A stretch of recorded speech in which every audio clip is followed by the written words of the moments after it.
Assalamualaikum warahmatullahi wabarakatuh. Alhamdulillah rabbil alamin wa bihi nasta'in ala umurid dunya waddin.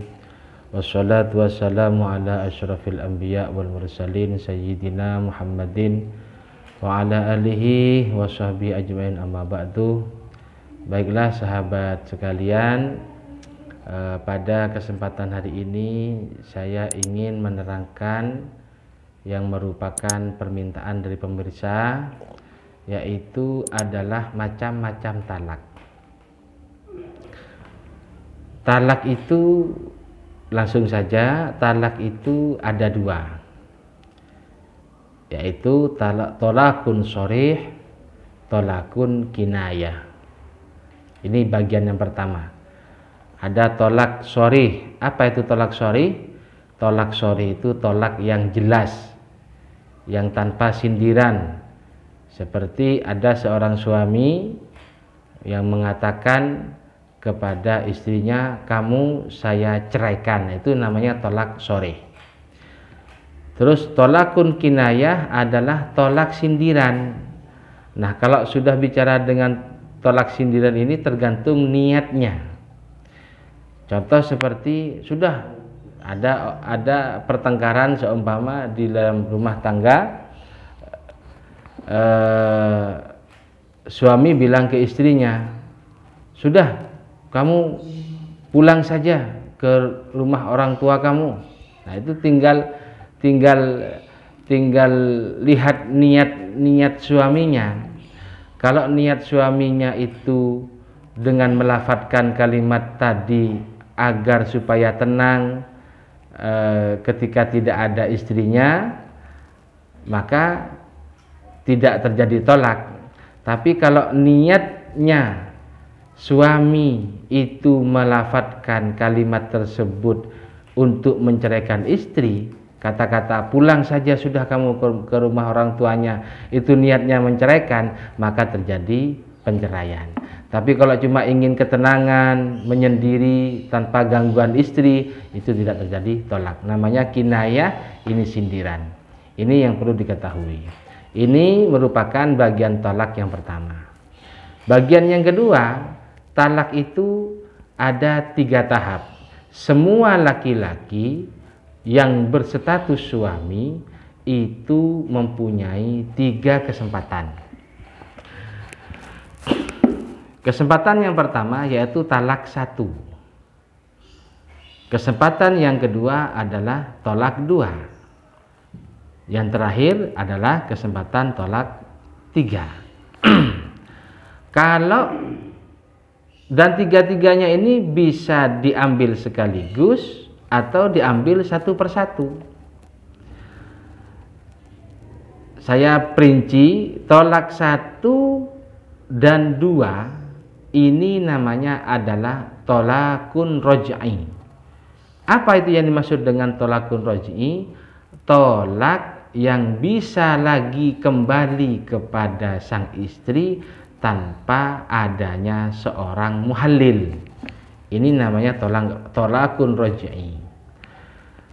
Adapun iddah atau masa nunggunya seorang perempuan ketika ditolak itu bermacam-macam, tergantung si perempuan atau kondisi seorang suami ketika ditolak. Seumpama ada seorang suami yang menjatuhkan talak 1 seumpama ke istrinya. Nah, itu kita lihat. Nah, kita lihat dulu kondisi istrinya waktu itu dalam keadaan apa. Contoh, kalau seumpama ditalak dalam keadaan hamil, berarti masa iddah istri tersebut sampai melahirkan. Itu yang pertama. Kalau istrinya itu tidak hamil tapi masih subur, yang saya maksud di sini masih keluar kotornya, masih datang bulan, masih normal. Nah, kita lihat dulu. Kalau sang istri ini ditalak oleh suaminya dalam keadaan suci, tidak datang bulannya, maka iddah bagi istri tersebut yang pertama, dia kan sekarang bulan apa nih? Bulan 7 ditalak oleh suaminya. Keadaannya dia dalam keadaan suci. Nah, berarti hitungannya begini.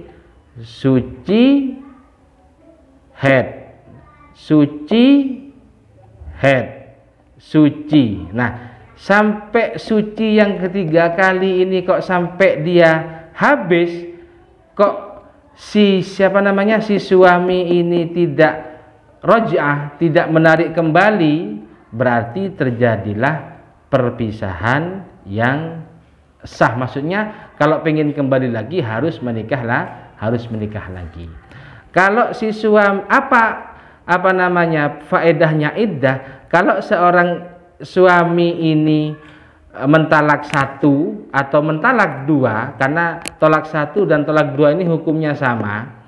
Kalau dalam istrinya masih dalam keadaan iddah, ini tidak harus menikah lagi, tidak qabiltu nikahaha, cukup mengatakan seorang suami, kalau dalam bahasa Arabnya roja'tuki, kamu, kalau bahasa Indonesianya kamu, saya kembalikan ke pelukan saya. Berarti itu sudah sah menjadi istrinya lagi, dengan syarat mengatakan kalimat roja'tuki, atau yang dengan bahasa Madura atau bahasa Indonesia, kamu saya kembalikan kepada kehidupanku, sama seperti itu, dalam masa iddah. Nah, bagaimana kalau seorang suami ingin kembali kepada istrinya di luar masa iddah? Berarti harus menikah lagi. Catatan tersebut kalau seorang suami masih melakukan tolak 1 dan tolak 2, ini sama hukumnya. Nah, selanjutnya, kalau seorang suami sudah mentalak 3, lah ini sudah pembicaraan lain. Ini banyak prosesnya. Tidak semerta-merta ketika habis iddahnya seorang suami bisa kembali lagi, tidak. Tapi banyak proses yang harus dilalui. Proses yang pertama, ketika seorang suami menceraikan istrinya talak 3 atau talakul bain, langkah yang pertama yang harus dilakukan oleh sang istri adalah harus menanti masa iddah. Nah, masa iddah ini banyak macamnya yang saya jelaskan tadi. Yang pertama, kalau si istri itu bisa haid, berarti ketika diceraikan dalam keadaan suci, berarti nunggunya tadi suci, haid, suci, haid, suci.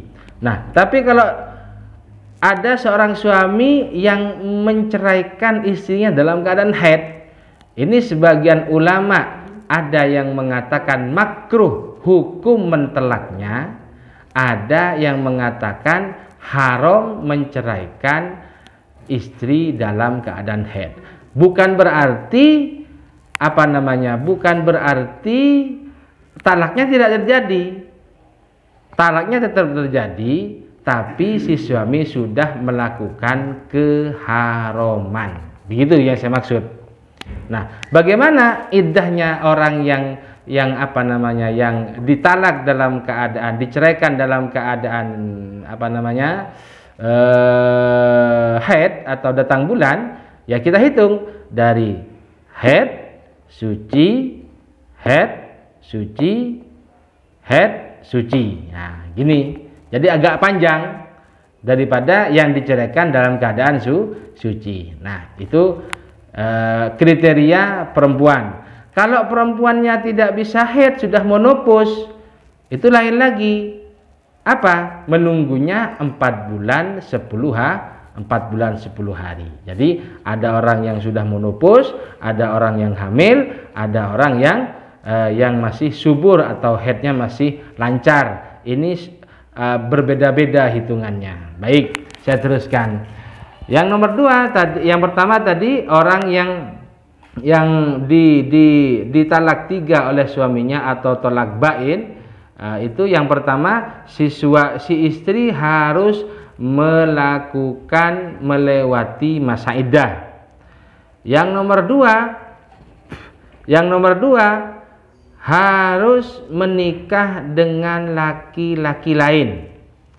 Yang nomor 3, si suami yang baru harus merasakan kenikmatan dari istrinya. Yang keempat, suami yang baru harus menceraikan istrinya. Harus menceraikan istri yang tadi ini, yang diceraikan oleh suami yang pertama ini. Yang kelima,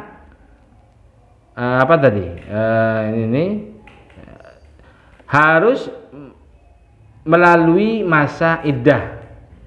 Yang keenam, baru boleh kembali kepada istri, kepada suami yang pertama. Kenapa tujuan agama kok mempersulit cara kembali kepada suami yang pertama ketika sudah dijatuhkan talak 3? Ini merupakan zajron, biar tidak digampangkan oleh orang dalam melakukan tolak. Makanya Rasulullah bersabda, abghadul halali ilallahi at-tolak. Pekerjaan halal yang sangat dibenci oleh Allah Subhanahu wa taala yaitu adalah tolak. Mudah-mudahan kita semua diselamatkan, keluarga kita semuanya diselamatkan dari penceraian oleh Gusti Allah. Amin Allahumma amin. Bagi yang kurang puas dengan keterangan ini, bisa menjapri ke saya secara pribadi kalau belum paham atau saya yang kurang jelas menerangkannya. Sekian dari saya. Wassalamualaikum warahmatullahi wabarakatuh.